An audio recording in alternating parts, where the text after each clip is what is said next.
Record your message at the tone. When you are finished, hang up. As we covered in an earlier film entitled Cultural Marxism, The Corruption of America, the three best-known techniques from the Frankfurt School's social engineers are critical theory, cultural pessimism, and androgyny. The United States has undergone a cultural, moral, and religious revolution. And a militant secularism has arisen in this country. It's always had a hold on the intellectual and academic elites. But in the 1960s, it captured the young in the universities and the colleges, and we had this great battle, cultural war begin then nationally. And since then, if you will, secularism has really achieved dominance in the academic community and the intellectual community and the entertainment community in Hollywood, among part of the political community, but not the nation as a whole. We won the Cold War with political and economic communism. We've lost the cultural war with cultural Marxism, which I think has prevailed pretty much in the United States, or is now the dominant culture, whereas those of us who are traditionalists, we are, if you will, the counterculture. So Pat Buchanan is correct, of course. And as I discussed in yesterday's video, the three pillars of our culture that have been hijacked seem to be the mainstream media, academia, and Hollywood, which we knew based upon the intentions, the stated intentions of the Frankfurt School. Today, corporate Hollywood extensively uses androgyny to indoctrinate the youth. In the simplest of terms, androgyny is the social science of making men into women and women into men.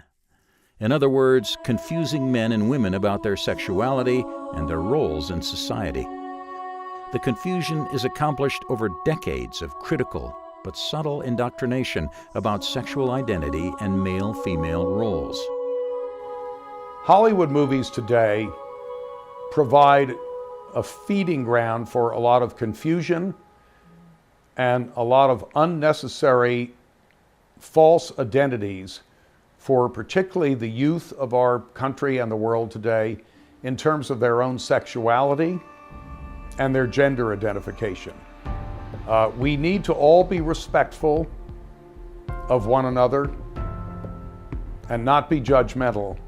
But when you get to a point where you're questioning which bathroom you should go into, it's really, frankly, in my opinion, reached the point of ridiculousness.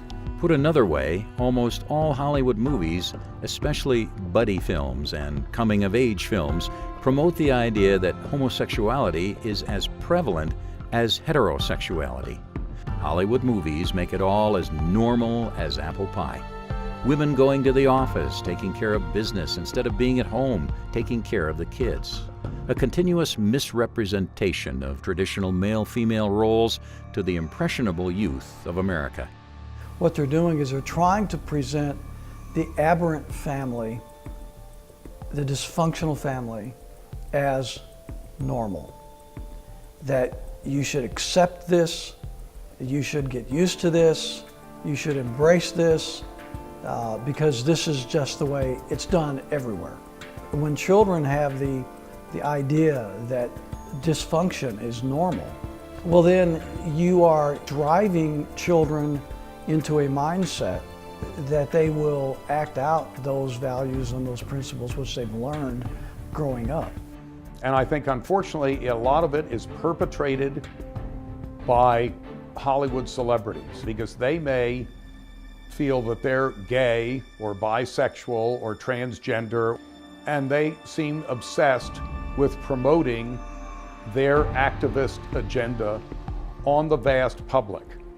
A public that is naive and is easily confused, particularly amongst young adults and teenagers and even middle schoolers. Yes, the Long March has been very effective, and movies have led the way. Women endlessly assaulting and shooting males. Bad dads never at home, but out cheating with bad moms. Dysfunctional families with drug-infested kids. The message from Hollywood, the traditional family unit, parents and relationships suck. It's complicated. It was the Frenchman de Tocqueville who came to our country and he said, America is great because America is good. And if America ceases to be good, it will cease to be great.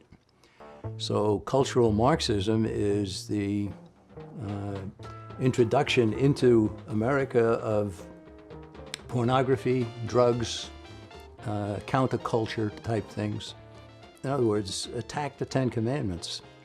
And almost every Hollywood movie carries all or part of this message as if it's some new production code or revenge on Will Hays.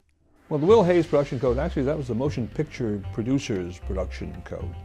And it was something that was developed from the 1920s onwards, eventually goes out in the late 50s, early 60s. It was designed to maintain certain ethical, political, moral, social standards within the filmmaking industry. That in the 1960s, you get people coming along in the production industry who say, well, we want to test the envelope here. We want to start talking about subjects that are outside of these limitations. Right? And they did. And they were essentially successful because the consumers were willing to watch these movies. In the new code, every Hollywood movie must have characters with at least one of the following attributes. 1. The protagonist and/or antagonist are divorced. 2. The female is dominant, controlling, violent, and/or one-up on men. 3. The male is aloof, feminine, oversensitive, and/or cheating. 4. Somewhere in the family, at least one of the immediate members must be a lesbian, gay, bisexual, or radical women's libber. Often, attributes 1 through 4 are mixed with a touch of schizophrenia, stirred in as males and females swap roles in fluorescence. The basic unit of a family is where a male has a sex, joins with a female as a sex, and they're able to work together to help each other. And by being able to work together to help each other, they perfect each other, they love each other, they care for each other. And in the process, they learn to love and perfect and care for others within the society. They become good citizens because they're good citizens within their own home, and that produces a society that loves each other.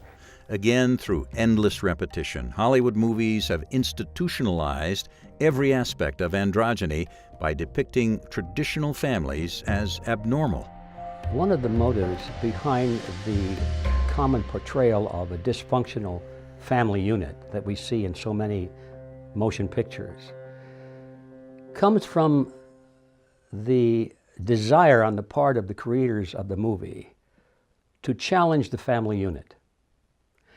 The family must be eliminated because as long as there's a family, people depend on each other and on the family rather than depending on the state, which means depending on those who rule the state. So I think people who are making motion pictures have probably somewhere along the line read some of these books about how evil the family is, and subconsciously perhaps, maybe consciously, they are writing scripts that portray the family to support this model. I am now a teacher at a school, at a private school, and a survey was sent out not long ago. And the first question was their name. The second question was, which gender do you identify with? And you could identify with either male, female, or neither. Well, I think it's perpetrated confusion among so many people that it's been a very destructive thing in our culture. Again, Hollywood movies have institutionalized every aspect of androgyny by depicting traditional families as abnormal. Only that which is politically correct is normal.